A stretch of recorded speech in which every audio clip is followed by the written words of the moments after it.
जय गुरुदेव, जय जय गुरुदेव, जय जय गुरुदेव, जय जय गुरुदेव।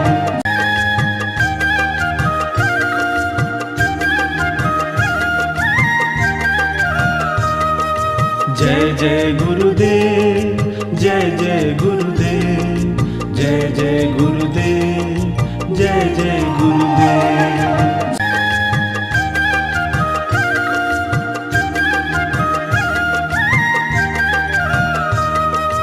जय जय गुरुदेव, जय जय गुरुदेव, जय जय गुरुदेव, जय जय गुरुदेव।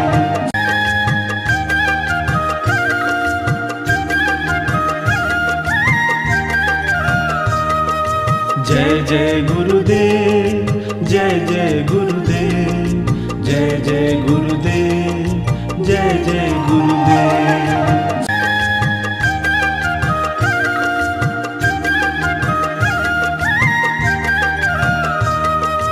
जय जय गुरुदेव, जय जय गुरुदेव, जय जय गुरुदेव, जय जय गुरुदेव।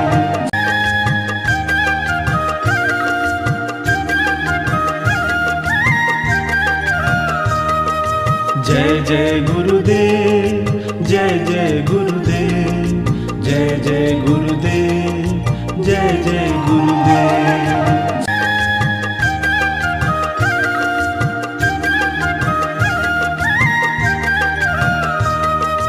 जय जय गुरुदेव, जय जय गुरुदेव, जय जय गुरुदेव, जय जय गुरुदेव।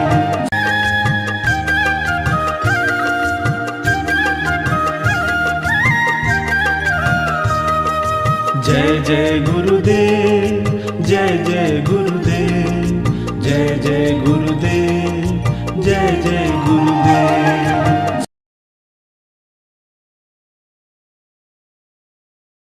हे गुरु तुम विना नहीं कोई मारू, लाग्यो काल माया तनु बहुलारू।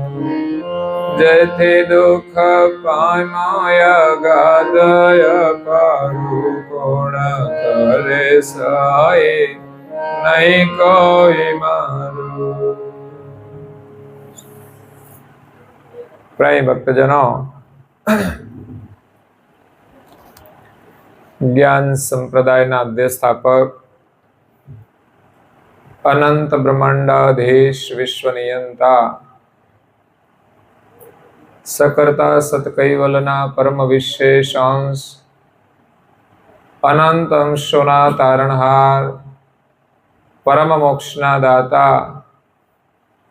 सर्वज्ञ दिव्य परम गुरु श्रीमद करुणा सागर महाराज जगतना जीवोનું परम कल्याण करवा માટે, જગતના જીવોને જન્મ મરણના ત્રાસમાંથી મુક્ત કરવા માટે, જગતના જીવોને જગત કર્તાનો સંદેશ આપવા માટે અકળ વિભૂતિનો દિવ્ય દેહ ધારણ કરી આ બ્રહ્માંડની અંદર અંતરિક્ષમાં રહેલા 14 લોક અને પૃથ્વી પર રહેલા 7 દ્વીપોમાં પ્રગટ થયા। આવો દિવ્ય ઇતિહાસ આ વિશ્વની અંદર તમને સાંભળવા નહીં મળે કે કોઈ મહાપુરુષનું પ્રાગટ્ય અંતરિક્ષમાં રહેલા દૈવી ધામોમાં દરેક ધામની અંદર થયું હોય અને પૃથ્વી પર રહેલા 7 દ્વીપોમાં થયું હોય। કારણ કે દિવ્ય પરમ ગુરુ આ વિશ્વની અંદર સર્જનહારનો સંદેશ લઈને આવ્યા છે। આ જગતના કર્તા કોણ છે એને જગત ભૂલી ગયું છે। આ માયાના બંધનની અંદર જગતના જીવો સર્જનહારને અને પોતાને પણ ભૂલી ગયા છે। તે સર્જનહારને નહીં જાણવાથી જગતના જીવો જન્મ મરણના ચક્રની અંદર ફર્યા કરે છે।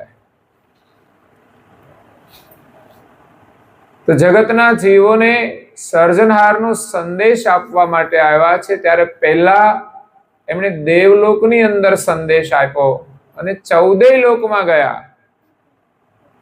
અંતરિક્ષની અંદર સૌથી ઉપર ધામ હોય તો નિરંજનનું ધામ છે.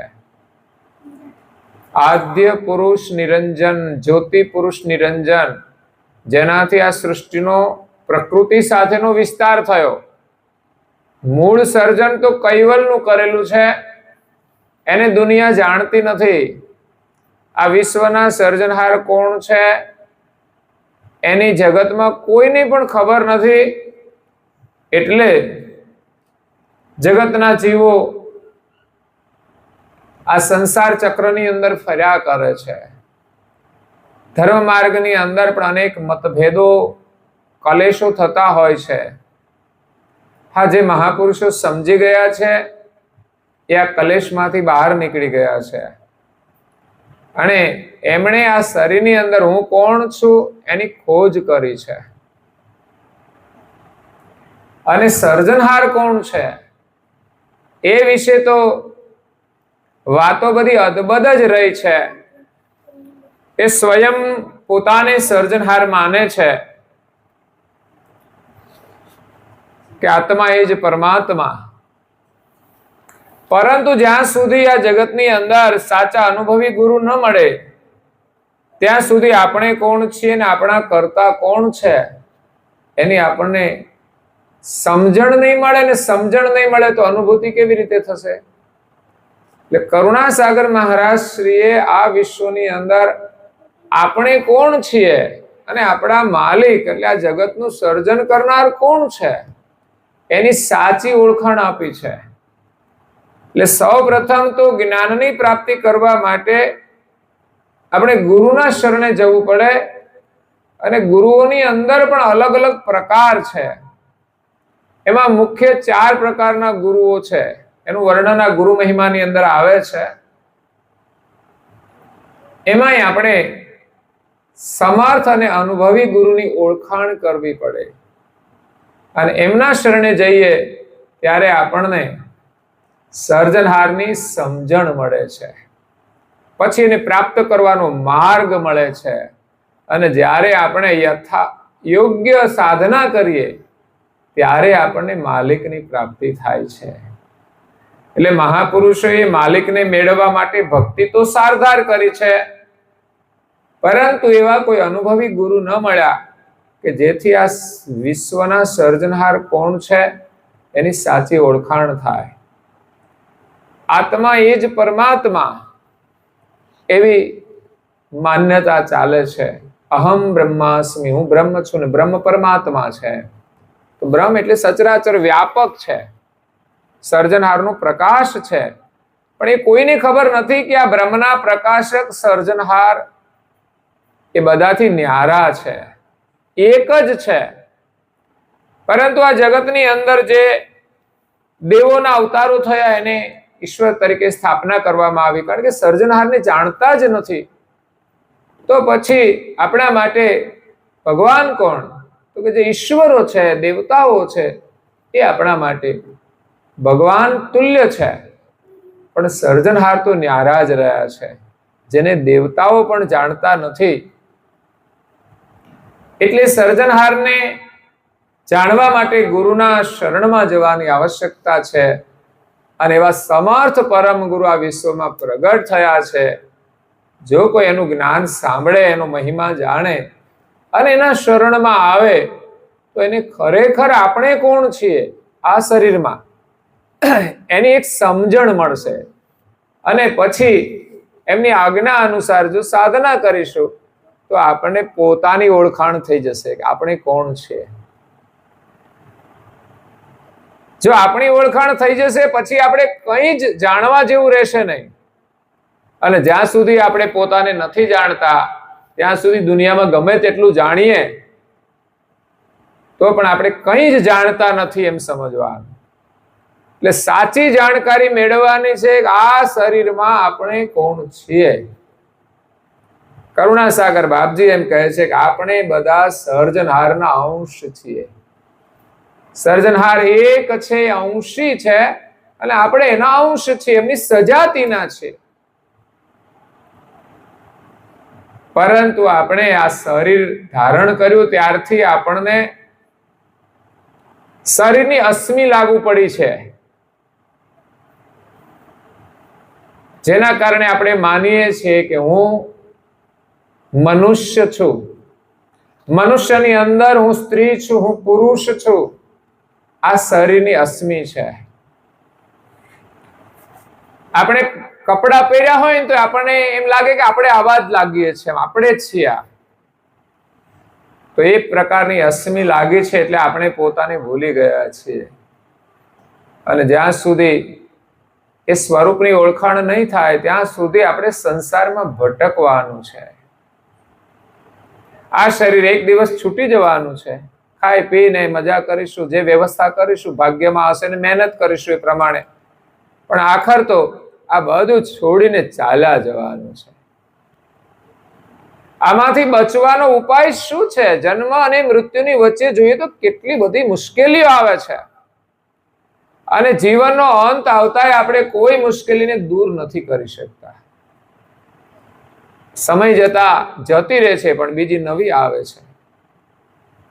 એટલે સમસ્યાઓનો અંત નથી આવતો. એટલે પરમ ગુરુના કૃપા પાત્ર દ્વિતીય આચાર્ય પૂજ્યપાદ શ્રી નારાયણદાસજી મહારાજ શ્રીએ પ્રાતઃકાલ ઉપાસના અંતર્ગત ગુરુ મહિમાનું અહીંયા વર્ણન કર્યું છે.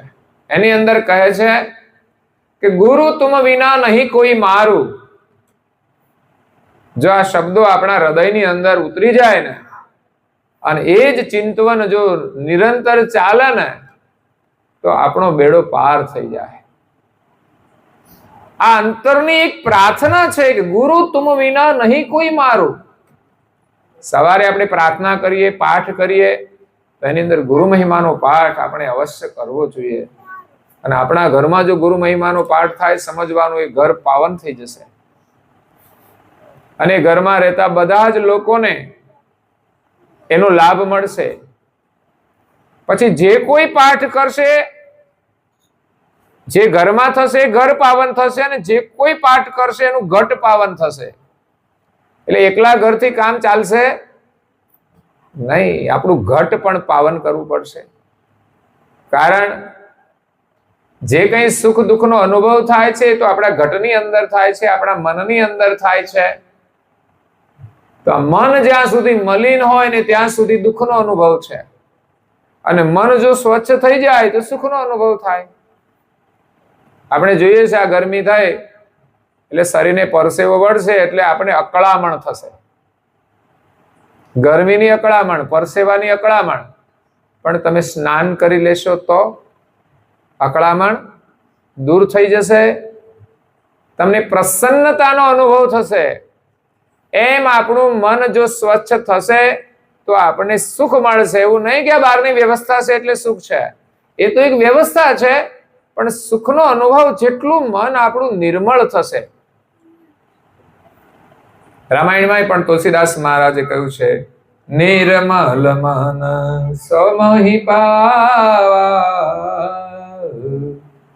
છલ છિદ્ર કપટન ભાવા. જેના મનની અંદર કોઈ છળ કપટ નથી, કોઈ છિદ્ર નથી, સ્વચ્છ મન છે, નિર્મલ મન, સો મોહી પાવા. જેનું મન નિર્મળ હશે ને એ મને પ્રાપ્ત કરશે. અને સુખ ને શાંતિ તો આપણા મન ઉપર આધારિત છે. જો મન શુદ્ધ થઈ જાય તો શાંતિ છે, નહીં તો અશાંતિ. એટલે આપણા મનને સ્વચ્છ કરવા માટે આપણા ઘરમાં ગુરુ મહિમાનો પાઠ થાય. અને ગુરુ મહિમાનો પાઠ થાય એટલે ગુરુનો મહિમા સમજાય.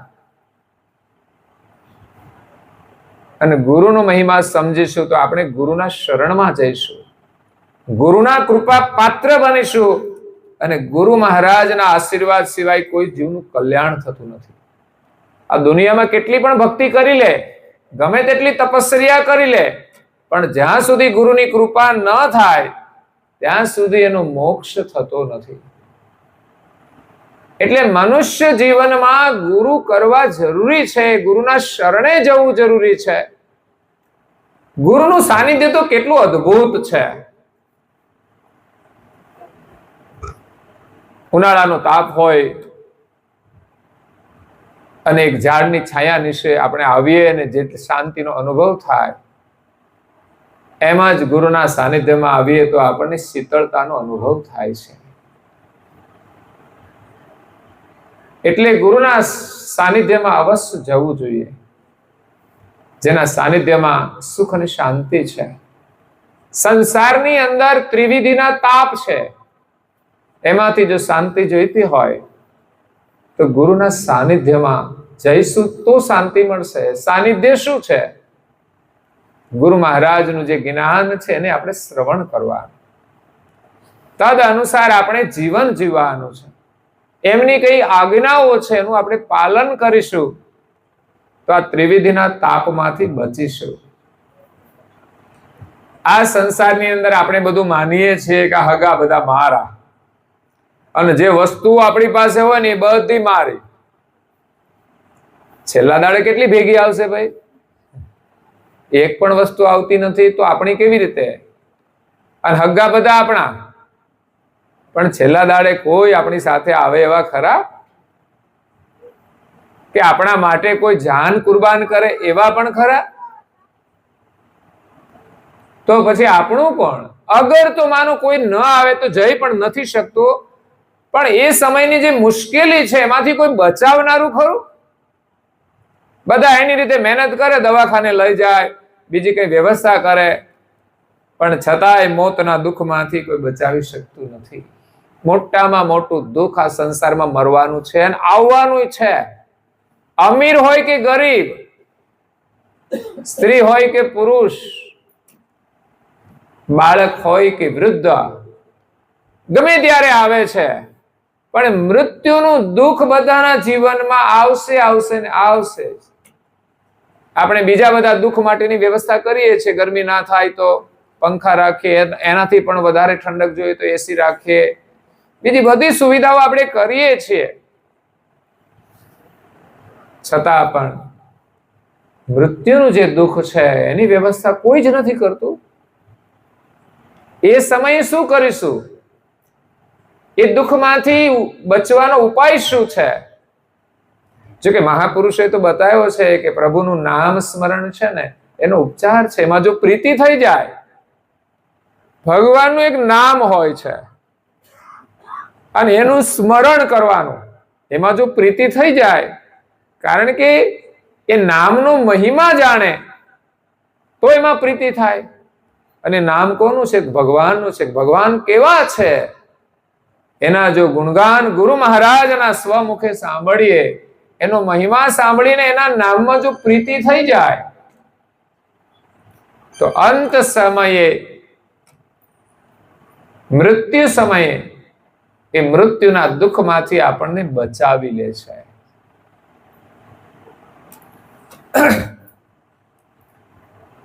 તો સર્જનહારનું નામ કરુણાસાગર મહારાજ શ્રી આપ્યું છે કૈવલ. 3 જ અક્ષરનું નામ છે કૈવલ, પણ એનું સ્મરણ કરવું એ મહત્વનું છે. કૈવલમાં પ્રીતિ થવી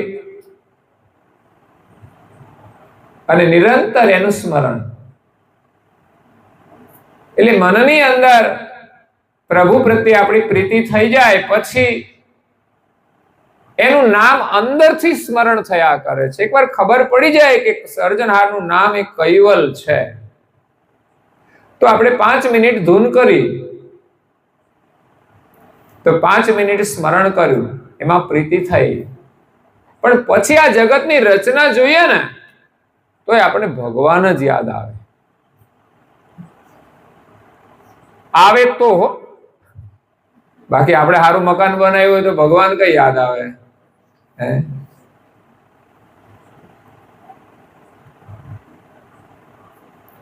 આ બધી માયા જ દેખાતી હોય છે. બસ આપણે આપણી પાસે આટલું બધું છે એ ભાવની અંદર રહેતા હોઈએ છીએ. આ બધું સુખ છે ખરું, પણ છીનવાઈ જશે. વ્યવસ્થા છે સમાજની દ્રષ્ટિએ, આપણે જોઈએ છે શરીરની વ્યવસ્થા છે, જરૂરિયાત પણ છે, તો મહેનત આપણે કરીએ, પણ એનું આપણે સમરણ નથી કરવાનું. આ આપણું કશું છે નહીં. કોનું છે? હમણાં દાદા અમને વાત કરતા, આ બધું તારું છે. મારું મારું કરીને મરી જવાનું છે અને તારું તારું કરીને તરી જવાનું છે. એ કે બધાની અંદર આત્માને જોવાનું. એ કોઈની આપણે દોષ નહીં જોવાના કોઈના પણ. તો એ વિચારો બહુ ઊંચા છે. સુખ શાંતિ એમાંથી મળે છે. બહારની વ્યવસ્થા તો ભાગ્યમાં હોય તો થાય, બાકી છે ને ઊંધા માથે મહેનત કરીએ ને તોય ના થાય. થાય તો ભગવાનની દયા, પણ એ વ્યવસ્થાની અંદર આપણે ભગવાનને ના ભૂલી જઈએ એ મહત્વનું છે. અને ભગવાન વ્યવસ્થા આપે તો આપણે વધારે ભગવાનને યાદ કરવા જોઈએ કે ભગવાને આપણને અનુકૂળતા આપી છે. સારું મકાન હોય, વ્યવસ્થા હોય, શાંતિથી બેસવાનું હોય તો પૂજા પાઠ થાય, પ્રાર્થના થાય, સારા ધર્મગ્રંથોનું અધ્યયન થાય, બધા સાથે મળીને ભગવાનનું સ્મરણ કરીએ, ઘણું બધું સારું થઈ શકે. ઘરની સારી વ્યવસ્થા હોય તો આપણે શું કરીએ, ટીવી સરસ લાવીએ, એના માટે તો આખી દિવાલ રાખીએ, હા, અને એનું સ્પેશિયલ ફર્નિચર બનાવીએ, અને આખી દિવાલમાં એકલું જ, બીજું કઈ નહીં. હું એમ કહું છું, ભગવાનની સારી કૃપા હોય, સારું મકાન હોય તો એવું સ્થાન આપણે પસંદ કરીએ કે જ્યાં આપણે મંદિરને પધરાવીએ. ટીવી ક્યાં પધરાવે ખબર છે? બધા આમ સોફા સેટની અંદર બેસીને આરામથી જોઈ શકે. આપણી વ્યવસ્થા છે. અત્યારે જેટલી વ્યવસ્થા વધે ને, જો સગવડ સારી હોય તો બીજી રૂમમાં મૂકવાનું. સ્પેશિયલ રાત્રે સુતા સુતા કોઈને પ્રાઇવેટ જવું હોય તો જોઈ શકે.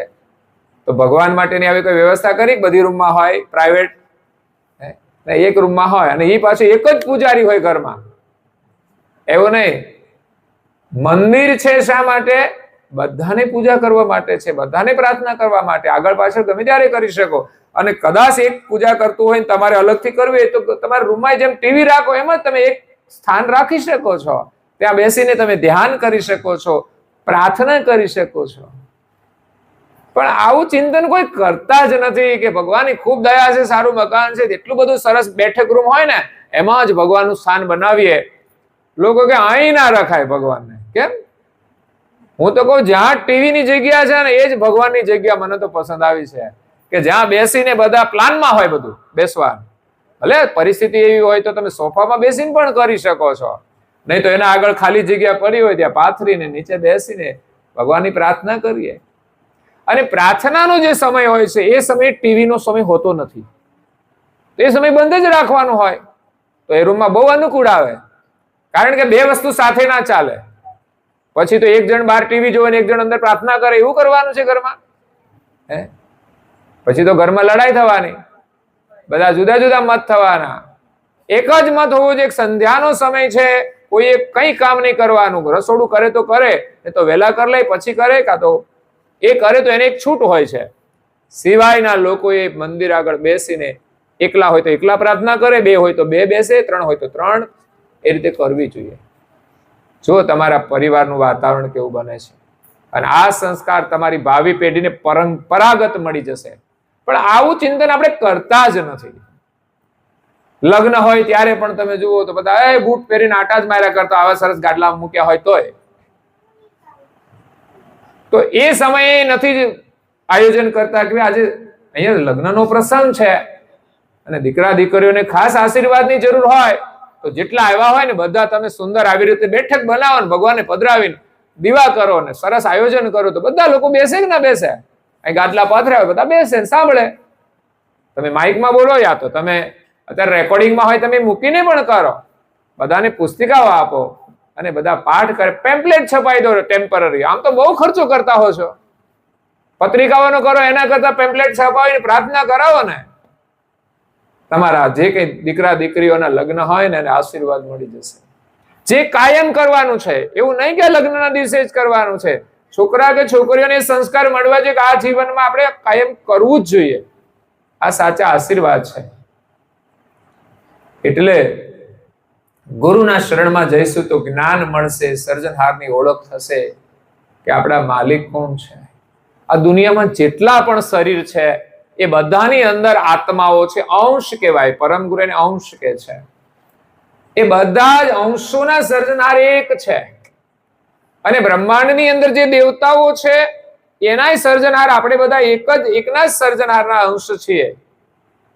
એ મોટા દેવતાઓ છે, એને વિશેષ ગતિ આપી છે કે આનું સંચાલન તમે કરો. અને આપણે બધા નાના છીએ એટલે આપણાથી વડીલ છે, પણ સર્જનહાર એક જ છે, બધાથી ન્યારા છે. એ ક્યારેય આ સંસારમાં શરીર ધારણ કરીને આવતા નથી. એ દેહધારી નથી, એ નાશવંત શરીર ધારણ કરતા નથી, એને જન્મ મરણ લાગુ પડતું નથી. એટલા સામર્થ્ય વાળા છે, ત્યાં બેઠા બેઠા જગતનું સર્જન કરે છે અને બધાના ઉપર પોતાની નજર રાખે છે. એને અહીંયા આવવું નથી પડતું, દરેકના કર્મ પ્રમાણે એનું ફળ મળે છે. આ આવવા માટેની વ્યવસ્થા કરી છે એમણે કે આ જગતની અંદર 4 યુગ છે, એ પ્રમાણે સમય પરિવર્તન થાય. તો જ્યારે જ્યારે જરૂર પડે, અધર્મ વધી જાય કે અધર્મીઓ વધી જાય, ત્યારે અધર્મીઓનો નાશ કરવા, અગર તો અધર્મનો નાશ કરવા સમયાંતરે અવતારો થયા છે અને મહાપુરુષોનું અવતરણ પણ થયું છે. કારણ કે અવતારો છે એ જ અધર્મીઓનો નાશ કરી શકે છે. કોઈ મહાપુરુષોએ કોઈ અધર્મીનો નાશ નથી કર્યો, એમણે અધર્મનો નાશ કર્યો છે. ગુરુએ જે જ્ઞાન આપ્યું એના દ્વારા એમણે અધર્મના જે વિચારો છે એને દૂર કર્યા છે. જ્યારે અવતારોએ શું કામ કર્યું છે?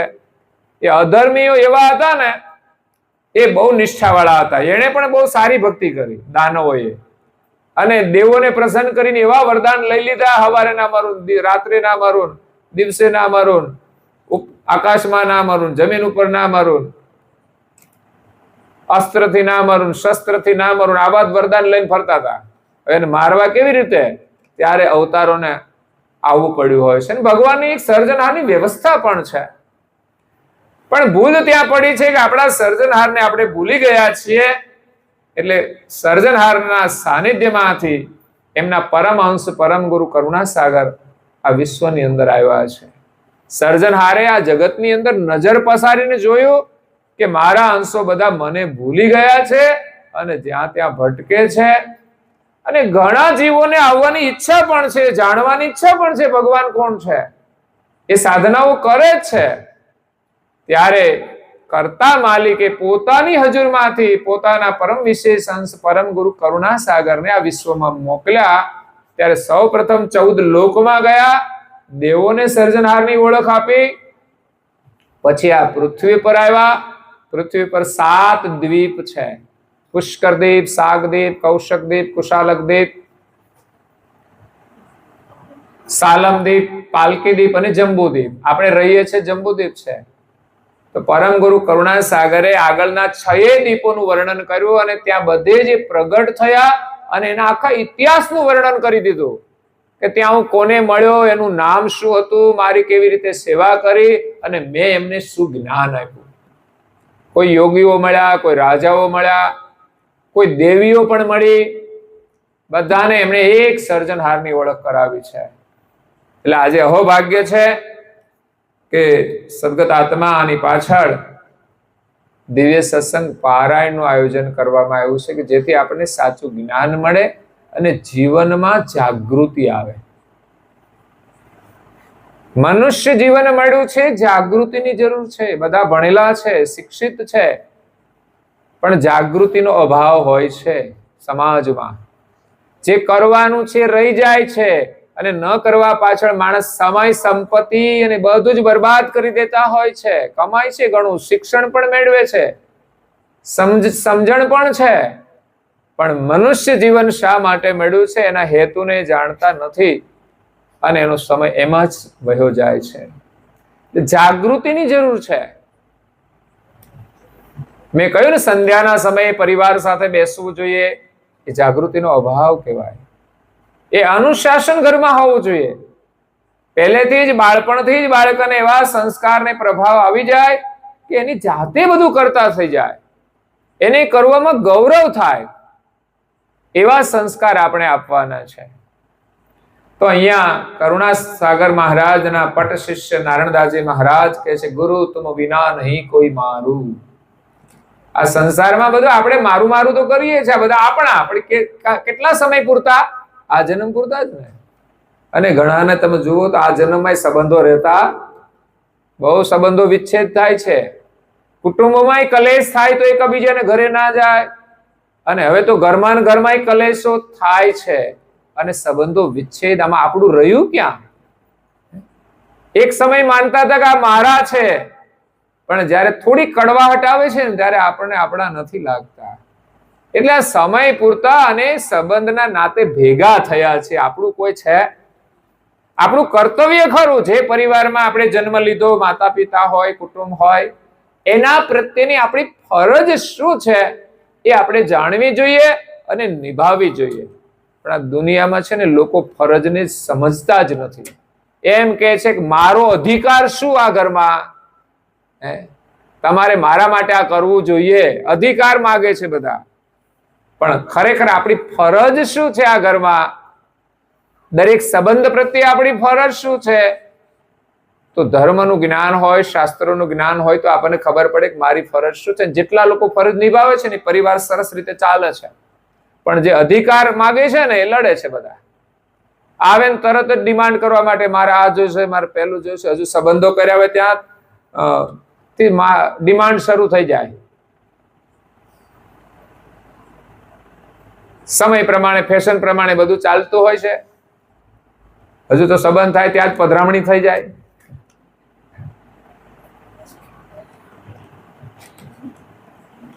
પેલા નહોતી થતી, હવે થાય છે. જોઈ લે તો કઈ માથાકૂટ નહીં, પછી નહીં તો પછી અત્યારે તો એવો સમય છે.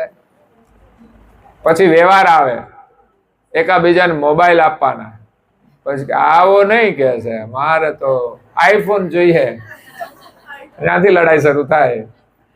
ખબર પડી જાય ત્યાંથી જ. આમ તો વ્યવહાર સારો છે, ખબર પડે લોકોને,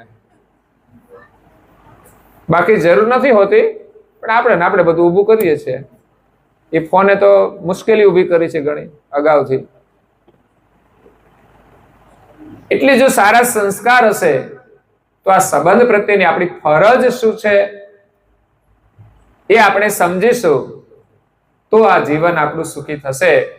અને આપણું છતાંય પણ આપણા છે બધા એ આ જન્મથી વધારે તો કઈ જ નહીં ને. આ શરીર છોડ્યા પછી તમારું કોણ? તમે ક્યાં જવાના? પછી ક્યારે ભેગા થવાના? આના પહેલા ક્યારે ભેગા થયા હતા?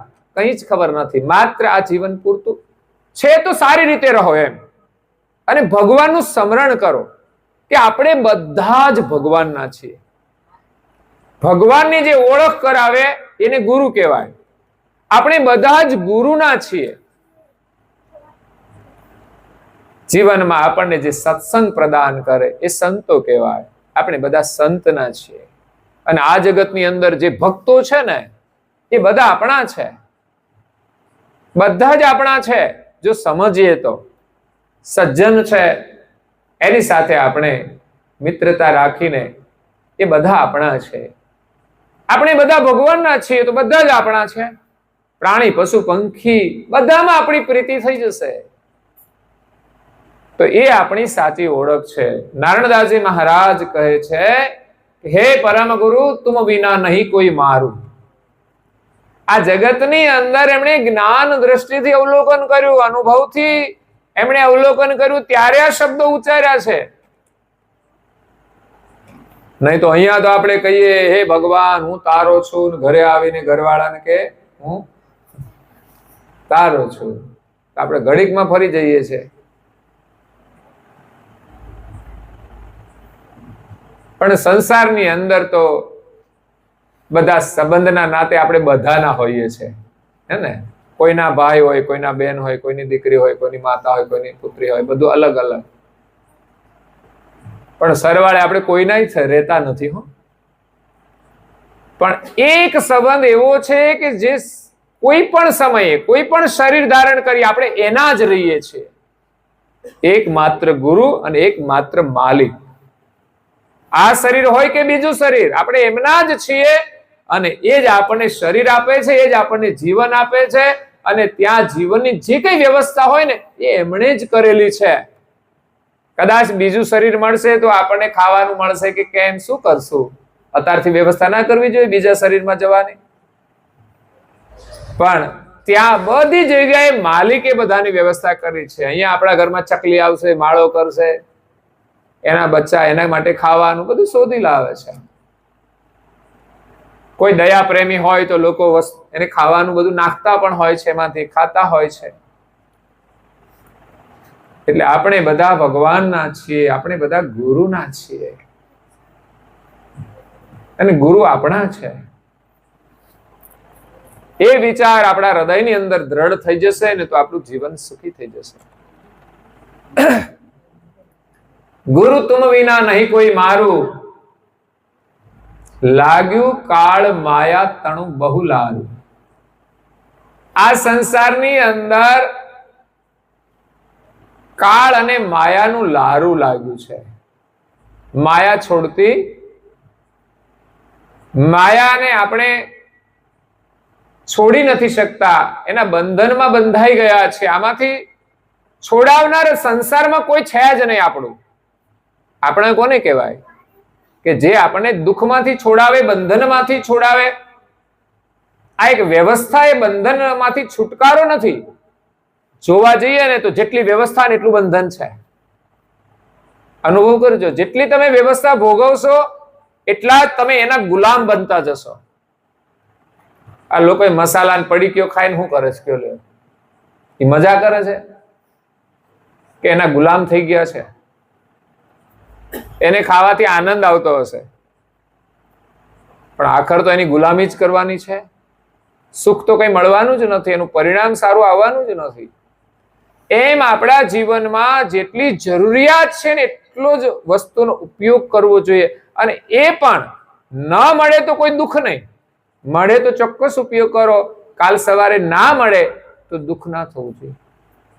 પણ આપણને તો માયા એવી વળગી છે ને કે છૂટતી નથી, અને એના વગર ચાલતું નથી.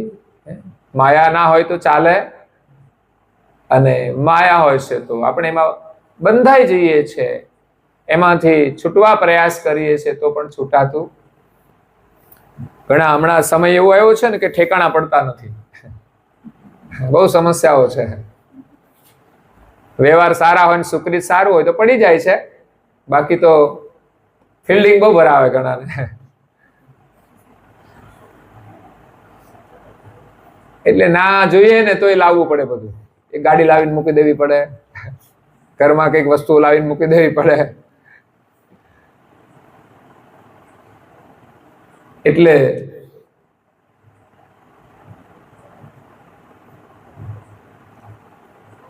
દીકરા દીકરીઓના સંબંધ માટે પણ ઘણી મુશ્કેલીઓ પડે છે.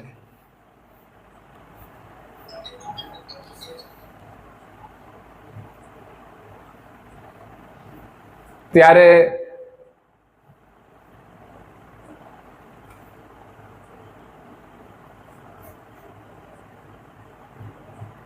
ઘણા સમય પછી સંબંધો જોડાતા હોય છે,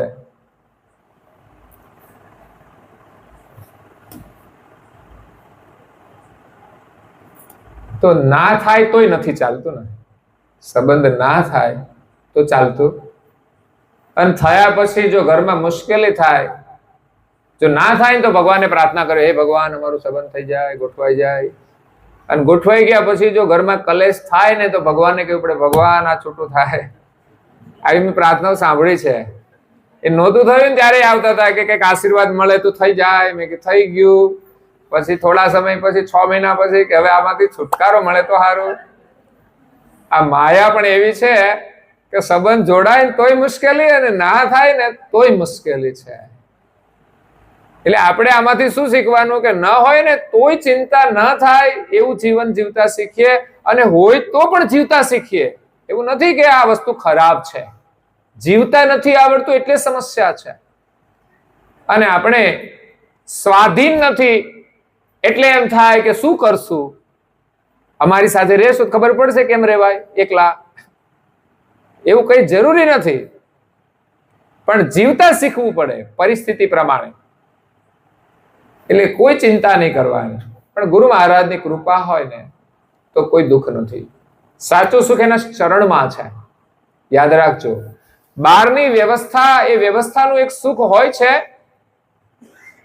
પણ એ સુખ હોવા છતાંય મુશ્કેલી આવી શકે છે. પણ સાચું જે સુખ છે ને ગુરુ મહારાજના ચરણમાં છે. એમના સાનિધ્યમાં બેસીશું, એનું સ્મરણ કરીશું, એમને વંદના કરીશું તો એક સુખનો અનુભવ થશે. આ સંસ્કાર મહત્વના છે, પરિવારના બધા સભ્યોની અંદર હોવા જોઈએ. આપણે કહીએ તિલક કરવાનું, પણ લોકો શરમાય છે. બોલો, હા, ફેશન નું કરે બધા, લ્યો મેસિંગ વાળું કરે, પણ ઓલું તિલક જે ગુરુની આજ્ઞાનું છે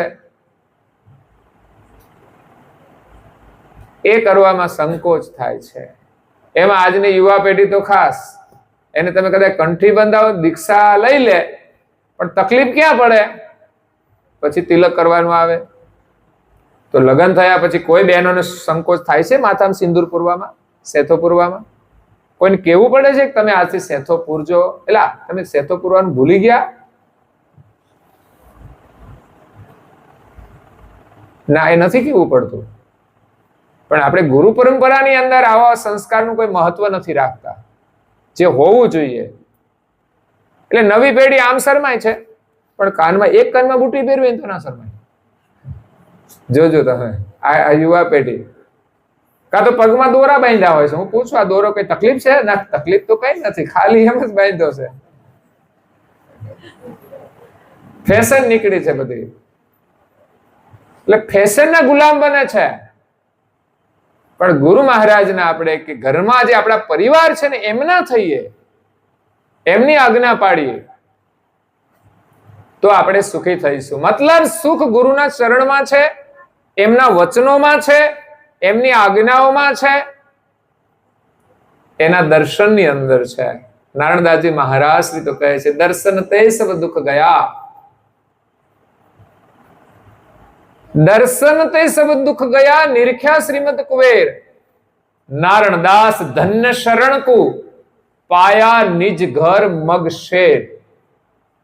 જે ગુરુ મહારાજના ચરણમાં જવાથી આપણા નિજ ઘરે જવાનો રસ્તો મળી ગયો, આ બહુ મોટી વસ્તુ છે. હે, અહીંયા તો આપણે બંગલા બનાવી દીધા, ચાલો આરામથી, પણ આ તો છોડીને જવાનું ને. આ ઘરનું મકાન હોય ને, જો શહેરમાં જઈએ ને ત્યારે ભાડાના મકાનમાં રહેતા હોય ને તો 6 મહિને વરે ખાલી કરાવે ને કે ફરીને ફરીને લોકો થાકી જાય, હા, સામાન ફેરવીને. એટલે લોકોને એમ થાય ઘરનું મકાન થઈ જાય તો સારું. અને આપણા છોકરાઓ બહાર જાય છે, નોકરી કરે છે, લગ્ન કરીને પછી જવાનું હોય તો આપણે અહીં ગમે તે મહેનત કરીને ખેતીમાંથી પણ એમને ત્યાં ફ્લેટ રાખી દઈએ છે કે ઘરનું થઈ જાય તો સારું. અને કાં તો ગોઠવવું હોય ત્યારે જ મેં અગાઉથી કરવું પડતી હોય છે વ્યવસ્થા. પરંતુ ઘરનું થઈ જાય તો લોકોને શાંતિ થાય છે. તમે અનુભવ કરજો, જે ભાડે રહેતા હશે અને પછી ઘરના મકાનમાં જાય ને બહુ ખુશ હોય. કેમ? તો કે હવે અમારે ફરવું નહીં. તો આ જીવનની અંદર પણ આવો એક અનુભવ થાય છે કે ભાડાના મકાનની અંદર શાંતિ નથી હોતી અને ઘરનું મકાન થાય છે તો શાંતિ થાય છે કે હવે આપણે ફરવું નહીં. તો આ જીવન જે આપણને શરીર મળ્યું છે ને એ ભાડાનું છે. આ શરીર છૂટી જશે પછી બીજા શરીર ધારણ કરવાના. તો એના માટે કોઈ ઘરનું મકાન શોધ્યું છે, નિજ ઘર, કે આપણે આ ભાડાના મકાનમાં રહેવું ના પડે. આપણું ઘરનું મકાન થાય તો ફરવું ના પડે. તો કરુણાસાગર મહારાજ એમનું લક્ષ્ય લઈને આવ્યા છે કે આપણું નિજ ઘર ક્યાં છે ત્યાં આપણે જવાનું છે. નહીં તો આ શરીર છોડીને બીજા શરીરમાં ક્યાંક સુવિધા મળશે, ક્યાંક નહીં પણ મળે. ભાડાના મકાનમાં બધે હરખું ના હોય ને. અને ભાડાનું મકાન હોય એટલે એક તો વધારાનો ખર્ચો ભાડું ભરવાનો, ઘરનું મકાન હોય તો ભાડું ના ભરવું પડે. તો નિજ ઘરની ભાળ લઈને પરમ ગુરુ આવ્યા છે એવું નારણદાસજી મહારાજ કે છે. પાયા નિજ ઘર મગશે. એવા પરમ ગુરુના દર્શન કરતા જ મારા બધા દુખડા દૂર થઈ ગયા. એવા દિવ્ય પરમ ગુરુ સુખના સાગર છે અને દુઃખનું નિકંદન કરનાર છે. નારણદાસજી મહારાજ શ્રી લખે છે, સુખના સાગર દુઃખ નિકંદન કરનાર છે. ભયે દર્શન ધન્ય એનો અવતાર છે. જો ચાલો સંત સજન પ્રકમ્મા પ્રભુની કરો.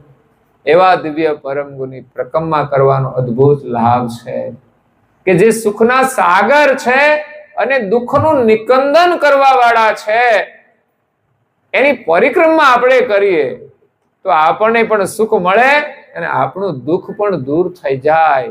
જેના દર્શન માત્રથી આપણા દુઃખ ટળી જાય એવું એમનું દિવ્ય સ્વરૂપ છે. તો નારાયણદાસજી મહારાજ કહે છે કે ગુરુ તુમ વિના નહીં કોઈ મારું,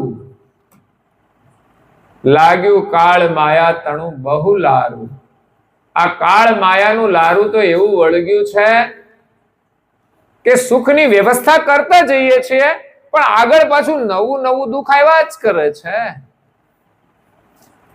અને આ સુખની વ્યવસ્થા પરમેનન્ટ નથી. જે વસ્તુ મળી છે એક દિવસ નષ્ટ થાય છે, એક દિવસ એને આપણે છોડવી પડે છે, કાં તો આપણને છોડી દેશે. આ વ્યવસ્થા એ રીતે ચાલ્યા જ કરે છે. એટલે અહીંયા કોઈ વસ્તુનું સુખ પરમેનન્ટ નથી. અને ઘણીવાર ચાલો વસ્તુ છે ને આપણે છીએ હોય તો પણ આપણને સુખ મળતું નથી. તમે ઘરમાં ગાડી લાવ્યા તો ગાડી હોય ત્યાં સુધી તમારે સુખ, તમે હો ત્યાં સુધી સુખ. તમે ના હો તો કોઈ સુખ નથી, ગાડી ના હોય તોય સુખ નથી. પણ ગાડી છે ને તમે છો,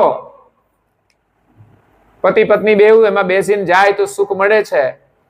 પણ એ બે વચ્ચે કલેશ થઈ જાય ને ઝઘડો થઈ જાય ને બંને બોલતા ના હોય તો ગાડી સુખ આપે ખરી? પછી ગાડીમાં ક્યાંક જવાનું હોય ને ખબર હોય હગાન ત્યાં લગન છે એટલે ભાઈ એની ડ્રાઇવિંગ ઉપર બેસી જાય, ઓલા બેન એની બાજુમાં બેસી જાય, એ મૌન યાત્રા ચાલે. એ ગાડી એને સુખ આપતી તો સુખ ક્યાં છે? સુખ આપણા પરિવારમાં જ છે, આપણા સભ્યો સાથે જ છે, પણ પ્રેમથી રહેવામાં છે. અને એ પ્રેમ પાછો સ્વાર્થનો નહીં હો. ભગવાન પ્રત્યેનો પ્રેમ આપણો બધાનો હોય ને ઘરમાં તો એ જ પ્રેમ આપણને કાયમ સુખ આપશે. નહીં તો પરિવારની અંદર જે સ્વાર્થનો પ્રેમ છે ને એ ગમે ત્યારે છૂટી જશે. એકબીજાનું કયું ના કરે મોઢા બગડી જાય છે. આ અબોલા થાય છે શામાંથી? એ તો મને કહો. ભગવાને ઉપરથી કઈ મોકલ્યા છે? અંદર માયાની વસ્તુઓમાંથી જ થાય છે ને બધું. આ મારું ના તારું, હું કહું એમ કરવાનું, ના કે ના હું મારું ધાર્યું કરીશ, પેલા કે હું મારું ધાર્યું કરીશ. પણ તમારે બેન એ પોતાનું ધાર્યું કરવું તો લગ્ન કર્યા જ હું કામ? આ લગ્ન કરો ને એટલે એકબીજાનું ધાર્યું કરવું પડે, એકબીજાનું માનવું પડે. અને એ રીતે બધા કરે છે, સમજે છે, બધાના ઘર ચાલે છે. પણ એમાં ઘણાને વધારે સહન કરવું પડે છે. એટલે કોઈને હેરાન ના કરવા જોઈએ. ઘરમાં એવું બનતું હોય છે. ઘણા માથા ભારે હોય, થોડા માથું થોડું મોટું હોય અને ઘણા લોકો સહન કરતા હોય છે. એવું બનતું હોય છે. એટલે સામેની વ્યક્તિને તકલીફ થાય એવું વર્તન આપણે નહીં કરવું જોઈએ. નહીં તો એ જ વર્તન આપણે વધારે દુઃખી કરશે. સામેની વ્યક્તિ તો સહન કરીને છૂટી જશે સમયાંતરે, પણ આપણો વ્યવહાર, આપણો સ્વભાવ આપણને હંમેશા માટે દુઃખી કરશે. એટલે ગુરુના શરણમાં ગયા સિવાય આ જ્ઞાન નથી મળતું, આટલી નમ્રતા નથી આવતી, આવો વિવેક નથી આવતો અને આપણને સુખ નથી મળતું. અને સાચું સુખ તો ભગવાનના સાનિધ્યમાં છે, જેણે આ દુનિયા બનાવી છે. આપણે એની નશ્વર ચીજોની પાછળ દોડીએ છીએ કે આ મને મળી જાય તો હું સુખી. હું માનું છું કે આપણી જરૂરિયાત હોય ત્યાં સુધી તો આપણે વ્યવસ્થા કરીએ એ બહુ જરૂરી છે. પણ જરૂરિયાતથી વધારે પછી જયારે દોડધામ કરતા હોઈએ છીએ ત્યારે એમાંથી સુખ નથી મળતું, પણ એમાંથી દુઃખ આવે છે. કારણ કે વધારાની કોઈ પણ વસ્તુ આપણને દુઃખ આપે છે. એક લગ્ન કર્યા તમને સુખ મળશે, પછી બીજા કરશો તો વધારાનું થયું ને. તો દરેક ચીજ વધારાની. તમારે જરૂર પૂરતું ખાઈ લો તો આનંદ છે, તમારી ભૂખ સંતોષાય, જરૂરી પણ છે. પણ જરૂરથી વધારે ખાઈ જશો તો તકલીફ થશે. એમ ઘણા લોકો 1-2 જોડી જૂતિયા જોઈએ એની જગ્યાએ અડધો ડઝન જૂતિયા હોય.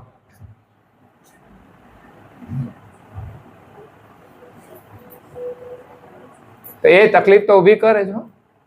મન તો એમાં જ રહે, આપણું જૂતિયામાં જ.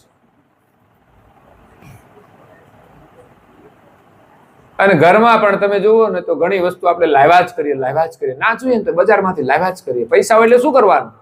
અંદરથી ઉભરો આવે કંઈક લઈએ, અને બજારમાં જ્યાં નજર પડે સારું લાગે લઈ લે. ઘરમાં લાવે, થોડા દિવસ વાપરે ને પછી ખૂણામાં. આવી દુકાન કેટલી પડી હોય ઘરમાં વધારાની, જે આપણે મજૂરી જ કરાવતી હોય, અને પછી નડતી હોય ને તો ચડાવે માળિયા ઉપર. આ વધારાની વાત છે. માળિયા ઉપર ચડાવે, એ વરહે પાછું ઉતારે, સફાઈ કરે ને દિવાળીએ, એ પાછી ચડાવી દે એના ઉપર.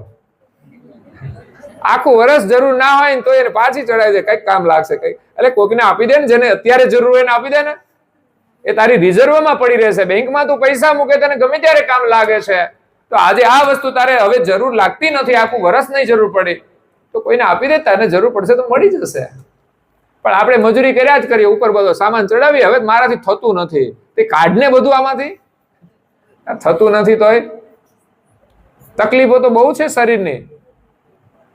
અને બેઠા બેઠા શાંતિથી ભજન કરો ને. જોઈએ તે જરૂરી છે, મકાન પણ જોઈએ, કપડાં પણ જોઈએ, ભોજન પણ જોઈએ, જરૂરિયાતની વસ્તુઓ પણ જોઈએ. પણ આપણે તો વધારાની વસ્તુઓ ભેગી કરી કરી અને એની મજૂરી કરીએ છીએ. એમાં આપણો સમય બરબાદ કરીએ, એમાં સંપત્તિ પણ બરબાદ કરીએ છીએ. એટલે એ માયા આપણને દુખી કરે છે, હેરાન કરે છે. તો અહીંયા નારણદાસજી મહારાજ શ્રી કહે છે, ગુરુ તમ વિના નહીં કોઈ મારું. એના માટે એક મહાપુરુષે સરસ ભજન લખ્યું છે, પણ આ ક્યારે સમજાય કે વિશ્વના જે સર્જનહાર છે એના પ્રત્યે પ્રીતિ થઈ જાય, એની લગ્ન લાગી જાય, ત્યારે સમજાય કે ખરેખર આપણું કોણ છે. હરેક સમયે સર્જનહાર પરમાત્મા, તમે એને યાદ કરો ને તમને મદદ કરે. બોલો, એટલી એમની કરુણા છે.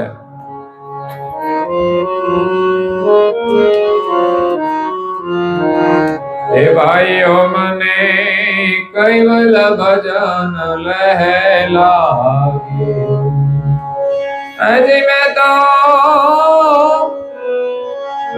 જોયું અંતરમાં જાગી, મેં તો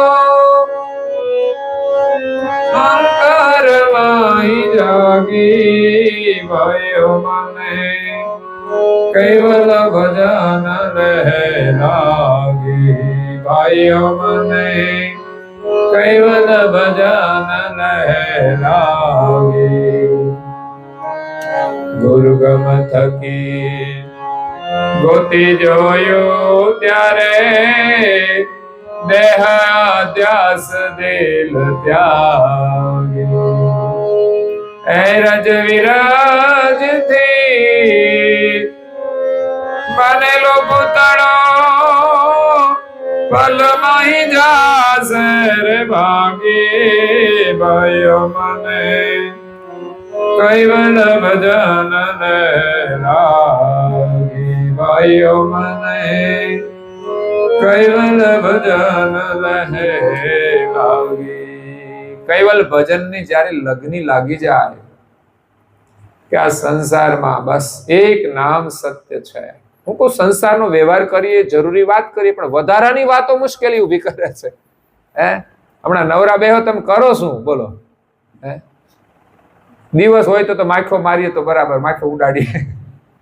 રાત્રે તો મચ્છર લોકો મારતા હોય છે, ફટાકડા ઓલું જાળી લાવે અને ફટાકડા ફોડે. તારો એ જ વારો છે,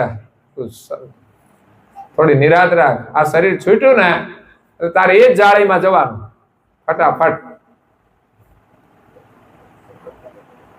એનાથી બચવાની વ્યવસ્થા કરીને ભગવાનનું નામ લ્યો. નવરા બેસી અને વધારાની વાતો છે બહુ વિક્ષેપ કરે છે આપણા જીવનમાં, કલેશ કરે છે, આપણી શક્તિનો વ્યય કરે છે, આપણા ચિંતનની અંદર બાધા કરે છે. આપણે આપણું પોતાનું હિત નથી વિચારી શકતા. દુનિયાની વાતો કરીએ છીએ ત્યારે આપણે પોતાનું ભૂલી જઈએ છીએ. આપણે બીજાની વાત તો જરૂર હોય એટલી જ કરવાની, બાકી આપણે પોતાનો જ વિચાર કરવો જોઈએ કે આ શરીર આપણને મળ્યું છે, શા માટે મળ્યું છે, અને આ શરીરમાં આપણે રહીએ છીએ પણ આપણે પોતાને તો જાણતા નથી. એક દિવસ તો શરીર છોડીને ચાલ્યા જઈશું, પણ ખબર તો રહેશે ને ક્યાં જઈશું. અને આ બધું આપણે ભેગું કર્યું છે, ઠીક છે, માયા છે, છોકરા માટે કર્યું છે, એટલે પછી તો એને આપીને જવાના. પણ આપણું શું થશે? જીવનભર આપણે જે કંઈ કર્યું તે સારું કર્યું, પોતાના માટે કર્યું, પરિવાર માટે કર્યું, પણ હવે આ શરીર છૂટ્યા પછી આપણું શું થશે એનો કોઈ વિચાર કરતા. અહીંયા આ ભજનની અંદર કહે છે, આપણે આ શરીરને પોતાનું બહુ માનીએ છીએ. આ શરીર કોનું છે? મારું.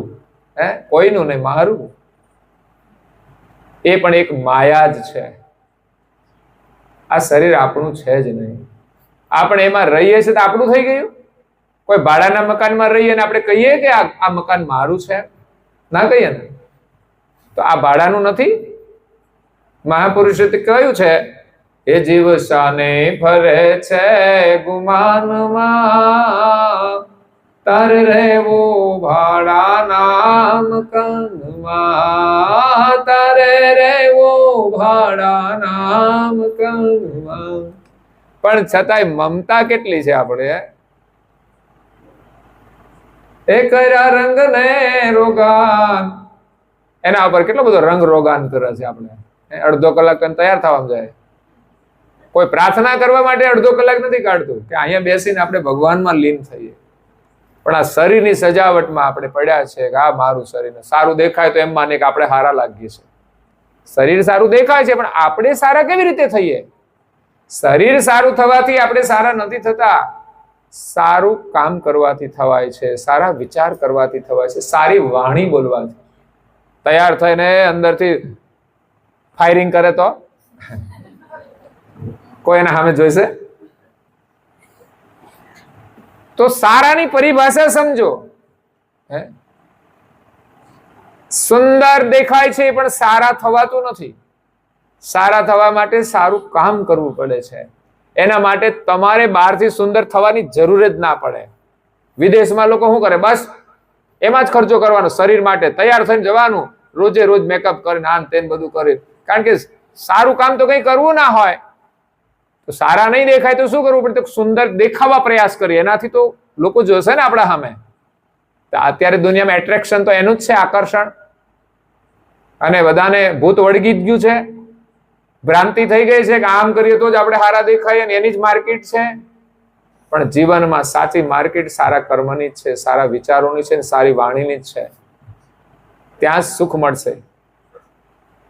બાકી તો સુંદર દેખાય ખરું, સારું છે. સુંદરતા તો કુદરતે આપે છે. કર્મ સારા હોય ને એ તો કુદરતી હોય છે. આપણે બહારથી સુંદર થઈને કેટલી સુંદરતા લાવવાના, પણ કુદરતી રીતે ના મળી હોય તો શું કરવું પડે?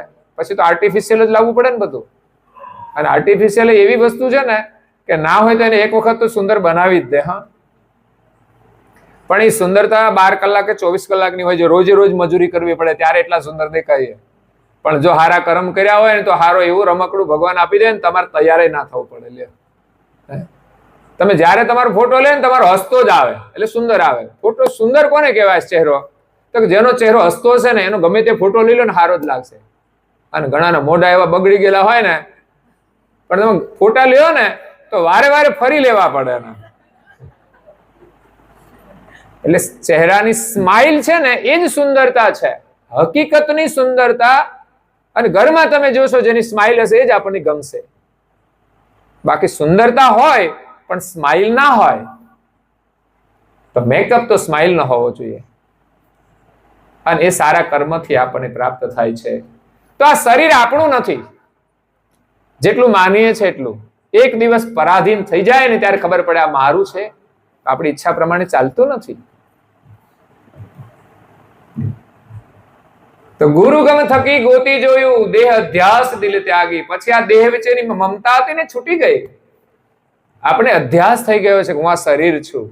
એ ભાવ છૂટી આ શરીરને ચલાવનારા આપણે છે, શરીર આપણે નથી. જેવું છે તેવું.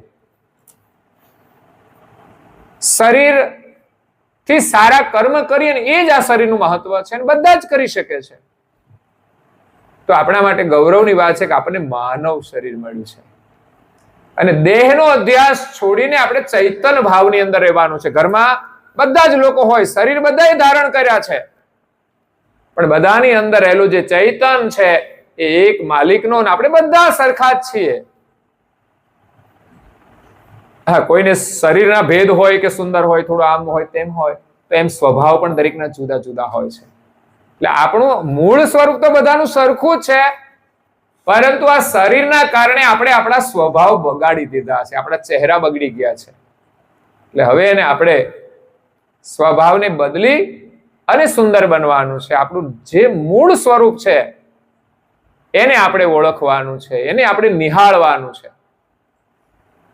શરીરને જોઈએ છે ને એટલે સમસ્યા છે. આજે સુંદર લાગે છે પણ ભવિષ્યમાં એટલું સુંદર રહેવાનું નથી. યુવાનીમાં સુંદર દેખાશે પણ વૃદ્ધ થશે ત્યારે અરીસા સામે જોવાનું ગમશે નહીં આપણને. પેલા તો અરીસા નહીં ગમતું હોય કે આવો અમારા સામે, પણ ગરડા થઈ જાય ને પછી કે જવા દ્યો. હવે આમાં કઈ ફેરફાર થાય એવું? આમાં ગમે તેમ કરશો કઈ સુંદરતા આવશે? એટલે શરીર ની સુંદરતા કાયમ નથી અને એની પાછળ આપણે પાગલ થઈ ગયા છે. પણ આપણું જે સ્વરૂપ છે સુંદરમાં સુંદર છે, એ જો ઓળખાઈ જશે ને તો બધાની અંદર એ જ સ્વરૂપ દેખાશે. પછી આ શરીર નહીં દેખાય, કારણ કે આ શરીર આજે દેખાય છે ખરું, પણ 50 વર્ષ પછી કે 100 વર્ષ પછી આમાંના કોઈ શરીર હશે ખરા? તો ક્યાં ગયા? એ તો મળી ગયા, માટીમાં મળી ગયા. તો પછી એનું ક્યાં મહત્વ જ હતું? પણ એની અંદર રહેવા વાળો છે એ છે કે નહીં? એ ગમે ત્યાં ફરતો હશે, એને આપણે જોયો જ નહીં. આ શરીરમાં આપણે આવ્યા છતાં આપણે પોતાને ના જોયા. આપણે આપણા શરીરને જોઈને જ ખુશ થઈ ગયા, પણ એ શરીરનું તો કોઈ મહત્વ રહ્યું જ નહીં. સમય જતા એ સુંદર પણ ના રહ્યું, અને મોકો મળ્યો તો સારા કામ ના કર્યા તો એ લાભે ગુમાવ્યો. મોકો તો એ છે કે આ શરીર મળ્યું છે એને જોયા નથી કરવાનું, એનો લાભ લેવાનો છે, સારા કર્મ કરીને ખુશ રહેવાનું છે. તો એ રીતે આપણે ચૈતન્યને જોતા શીખવાનું છે. કોઈને પણ દુઃખ ના થાય, એના પ્રત્યે એટલો પ્રેમ ને લાગણી હોય તો એ જ જીવનનો સાચો આનંદ છે. પણ આ સંસ્કાર બધા ક્યાંથી આવશે? ગુરુ મહારાજના જ્ઞાનમાંથી આવશે. આ શરીરની મમતા છૂટે ને તો જ સેવા થાય. નહીં તો છે ને લોકોને આરામ કરવાનું બહુ ગમે. હા, સરસ મકાન થઈ જાય ને અંદર બધા સોફા સેટ હોય ને સરસ આરામ એસી કન્ડિશન હોય ને બધું, એટલે હુઈ જાય એટલે સવારે મોજ આવી જાય 8 વાગ્યા સુધી. પછી ભગવાનનું ભજન કોણ કરે?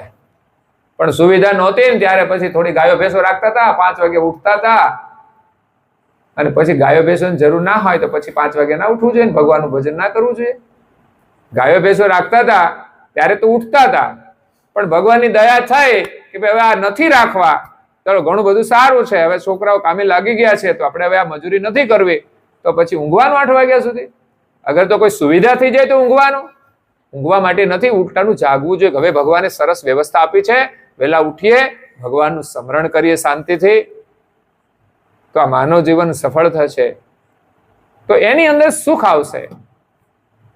નહીં તો ભગવાનના સ્મરણ સિવાય કે સદવિચાર સિવાય સુખ છે જ નહીં.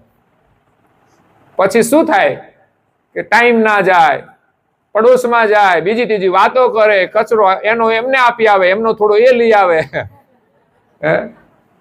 પોતાનું કચરો ગમે નહીં એટલે એને થોડો આપે, એનું એ લઈ આવે. આવું બધું જીવન જતું રહે છે. તો અહીંયા મહાપુરુષો જ્ઞાન દ્રષ્ટિથી કહે છે કે આ શરીર છે ને એ રજબુંદથી બનેલું છે, પણ પલમાહી જાશે ભાંગી, ભાઈઓ મને કૈવલ ભજન લેહ લાગી. આ શરીર છે ને તો કૈવલની લગ્ની લાગી જાય, જેટલી પ્રીતિ થઈ જાય આ જન્મમાં તો બીજો એક સારો જન્મ મળે. એમાં થોડી પ્રીતિ વધારીએ, બસ વધારવાનો પ્રયાસ કરો, પ્રેમ વધારો.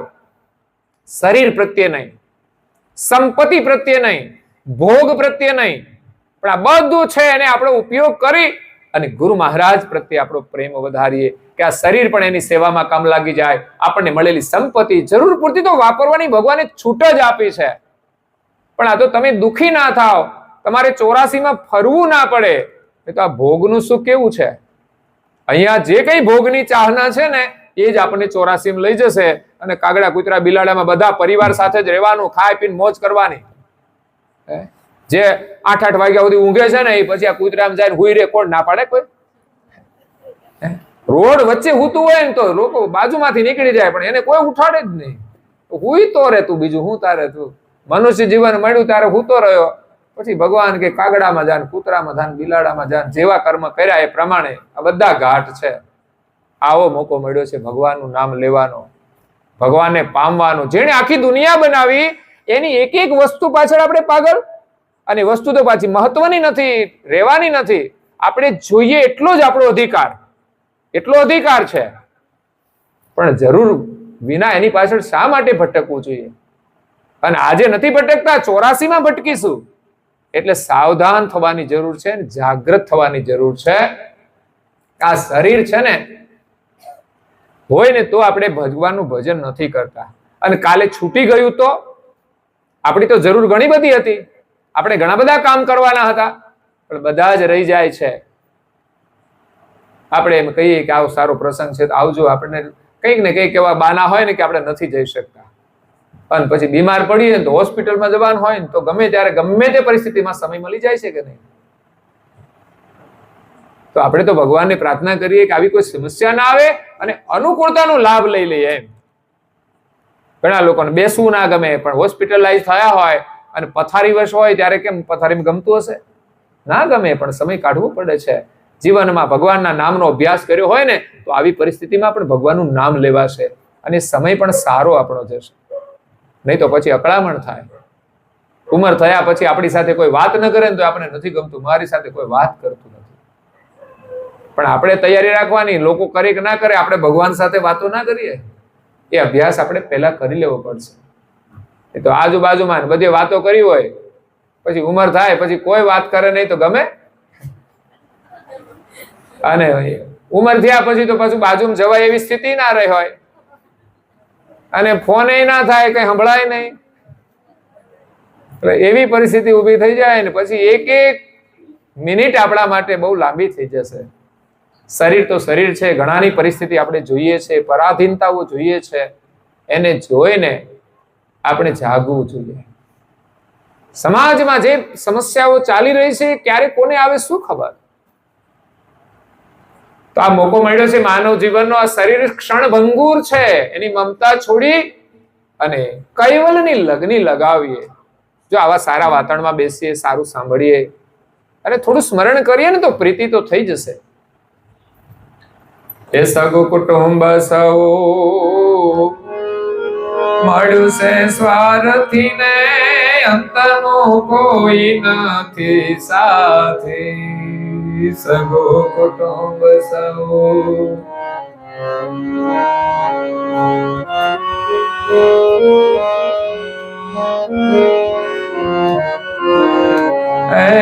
પરમ ગુરુ વિના કોઈ નથી વેલી, જણે ભવની વેદના ભાગી ગયો મને. કૈવલ ભજન લહે લાગી રે ભાઈઓ મને, કૈવલ ભજન લહે લાગી. સગું કુટુંબ બધા મળ્યા છે, બધા સ્વાર્થના સંબંધે જોડાય. જો સ્વાર્થ પૂરો થઈ જાય ને થોડો ફેરફાર થઈ જાય ને, કોઈ કોઈનું નથી. હા, આ કોઈક દિલ વાળા હોય કે સામે વાળા તરફથી ગમે તેટલો ત્રાસ હોય ને સંબંધ ના છોડે. બાકી બધાનો સંબંધ સ્વાર્થનો છે. તમે જો એક માતાના 2-3 દીકરા હોય, એ નાના હોય ત્યારે એક જ થાળીમાં જમતા હોય, મોટા થાય તો એક જ રૂમમાં રહેતા હોય, પણ પરણાવી દે પછી જો એના પ્રેમની કસોટી થાય. એક મા બાપના 3 દીકરા હોય પણ પરણાવ્યા પછી એકબીજાના પ્રેમની કસોટી થાય કે પછી આપણા 3 ભાઈઓ છીએ એવો વ્યવહાર પછી જો રહે તો કહેવાય કે ના આપણે ભાઈઓ છીએ બધા. પછી તો વ્યવહારે બધું ચાલતું હોય છે. ક્યાંક સ્વાર્થના કારણે સંબંધો બગડી પણ જતા હોય છે. રહેવા જોઈએ. હું તો કહું છું, રામાયણ આપણને શીખવે છે કે બધા ભાઈઓ એકબીજા માટે કેટલો બધો ત્યાગ છે. એમ પરિવારમાં એકબીજા આપણે સાથે છીએ, અલગ થયા છે તો એક માત્ર વ્યવસ્થાના રૂપમાં, પણ એકબીજાને જરૂર પડે તો ત્યાં આપણે ઊભા રહીએ. એ ભાઈનું કર્તવ્ય હોય છે. એવું નહીં કે આપણે તો હવે અલગ, એનું જે થવું એ થાય, આપણે આપણું જોવાનું. પણ સંસારના સ્વાર્થની અંદર કોઈ લોકો જ ધાર્મિક ભાવના વાળા હોય ને એ જ આ રીતના સંબંધ નિભાવી શકે છે. નહીં તો આપણે આ સંબંધો છે બધા સ્વાર્થના છે. અને સ્વાર્થના એટલે કયા છે? ઠીક છે, અહીંયા સુધી પણ અંતે આપણું કોઈ સાથી નથી. એનો સાથ ખરો, પણ આ જન્મ પૂરતો, અને એ પણ એ મર્યાદિત. એ તો જયારે સેવા કરવાની થાય ને, પથારી વસ થાય ને પછી એની સેવા કરવાની હોય ને ત્યારે ખબર પડે કે કેટલા સેવા કરે છે. બાકી આપણા તો ખરા જ. વારસામાં જમીન લેવી હોય તો આપણા તો ખરા જ ને.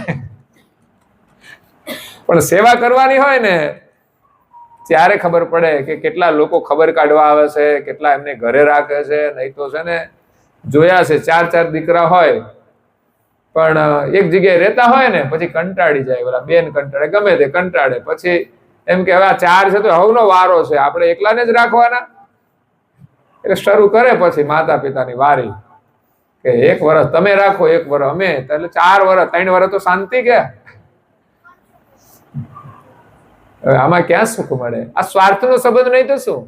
એક દિવસ એના ખોળામાં રમતા હતા, પણ એક દિવસ એના માટે આપણે વારા કાઢવા પડે. એને 4 ને મોટા કર્યા, આપણે એને એકલાને રાખી નથી શકતા. આપણે એમ જ સમજવાનું 3 નથી જ.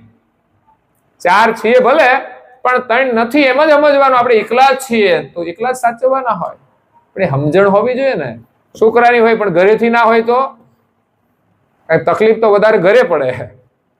એને મમ્મીને જો લાવવા હોય ને તો લાવી દે, લ્યો પાછા, કે એ અમારા ભેગા રહેશે ને તો ચાલશે. એને એની સાથે મેસિંગ થાય પાછું. પણ આ મેસિંગ છે સાસરીમાં તકલીફ વાળું થાય છે. બાકી તો હું જોઉં છું આ બધા પરિવારોમાં ફરીએ છે, બહુ સારું છે. બહુ ઓછા ઝઘડા જોવા મળે કે સાસુ વહુના, કારણ કે એની સમજણ છે. એટલે એ ધાર્મિક સંસ્કારને લઈને, ધાર્મિક વાતાવરણને લઈને બાળકોની અંદર એ સંસ્કાર છે. તો નહીં તો આધુનિક સમયના બાળકો છે ને બધા સ્વતંત્ર વિચારવાળા, અને એવી સ્વતંત્રતા લઈને જાય ને ગમે ત્યાં જાય, એ કોઈના ભેગા ભળે નહીં. એ લગ્ન કરવા હોય ને તોય સ્વતંત્ર, કે મા બાપ ને પૂછવા ને એની રીતે નીકળી જાય. તો પછી ત્યાં જાય ને ત્યાંય પછી મા બાપની બહુ કેર ના કરે. જયારે અમુક વ્યવસ્થા છે, બધા સાથે રહીને ચાલે છે, એને ખબર છે માતા પિતા આપણું હંમેશા સારું જ કરશે, અને મારા પ્રાર્થમાં હશે મને મળી જ જશે. પણ લોકો બાહ્ય પ્રભાવમાં આવીને, કંઈક સંઘના પ્રભાવમાં આવીને, કંઈક પોતાના સંસ્કાર હોય, પોતાના વિચારોની નબળાઈ હોય, એવા પ્રસંગો બની જતા હોય છે. પણ હકીકતમાં તો સુખ પરિવાર સાથે રહેવાથી મળે છે. તો અહીંયા સગું કુટુંબ મળ્યું છે, સ્વાર્થની અંતનું કોઈ નથી સાથી, પરમ ગુરુ વિના કોઈ નથી બેલી. અહીંયા નારણદાસજી મહારાજશ્રીના શબ્દો છે, ગુરુ તુમ વિના નહીં કોઈ મારું. તો આપણા છે પણ સમય પૂરતા છે, પણ ગુરુ તો હંમેશા આપણા છે. ગમે ત્યારે એ જ આપણું કલ્યાણ કરશે. આ જન્મે નહીં તો બીજા જન્મે, બીજા નહીં તો ત્રીજા. આ જન્મે એના શરણમાં આવ્યા, દીક્ષા લીધી તો સમજવાનું એનું શરણ તો મળશે જ, પણ કર્મ હશે એને ભોગવવા પડશે. એટલે જે કર્મ કર્યા છે એ પ્રમાણે શરીર ધારણ કરીને ફરી મનુષ્ય જીવન મળે ત્યારે એનો જો લક્ષ્ય લીધો હોય અને એમાં થોડી પણ આપણી પ્રીતિ હોય, પછી કોઈએ ગાળીઓ પહેરાવી દીધો હોય ને કંઈ કર્યું જ ના હોય ને મહત્વ ના હોય, તો પછી કઈ ના રે મહત્વ. ઘણી વખત તો આપણા ઘરમાં બધું હોય છતાંય પણ આપણે એને મહત્વ ના આપીએ તો આપણા ઘરમાંથી પણ એ બધું જતું રહે છે. પછી શરણ મળવું મુશ્કેલ છે. નારણદાસજી મહારાજ શ્રી ગુરુ મહિમામાં જ લખ્યું છે, ચૂકે ગુરુથી જમપુર હી જાવે, ગયે ધરાબોળ આવે નહીં છે. જો ગુરુના શરણમાં આવ્યા પછી જો છૂટી ગયા પછી એના શરણે આવવું બહુ મુશ્કેલ કામ છે. કારણ કે એના શરણમાં આવીને જો છૂટી ગયા હોય તો પાછું એના શરણમાં જવું એ મુશ્કેલ કામ છે. કારણ કે એકવાર આપણે સમુદ્રમાંથી કે નદીમાંથી પાણીમાંથી ઉપર આવ્યા હોય અને જો આપણે કિનારો ન મળે તો પછી પાછળ ડૂબી જઈએ, પાછું કિનારો આવવો મુશ્કેલ છે.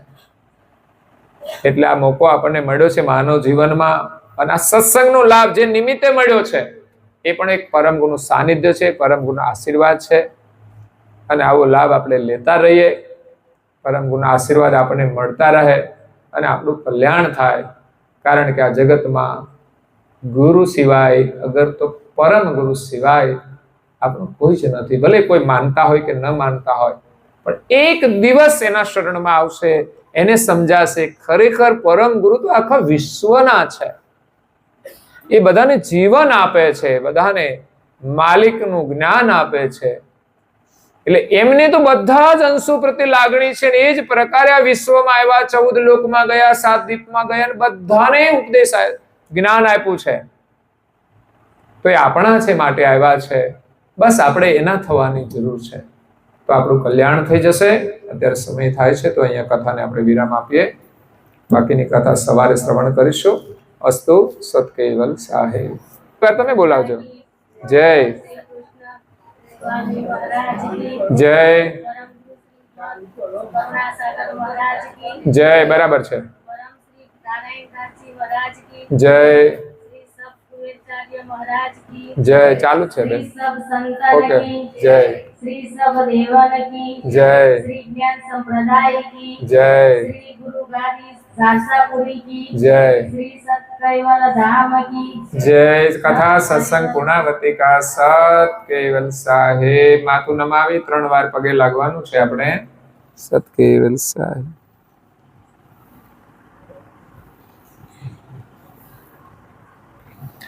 કૈવલ હંસો સત કેવલ સાહેબ. આજુબાજુ વાળાને પ્રેમથી કહેજો બધા. સત કેવલ સાહેબ, સત કેવલ સાહેબ.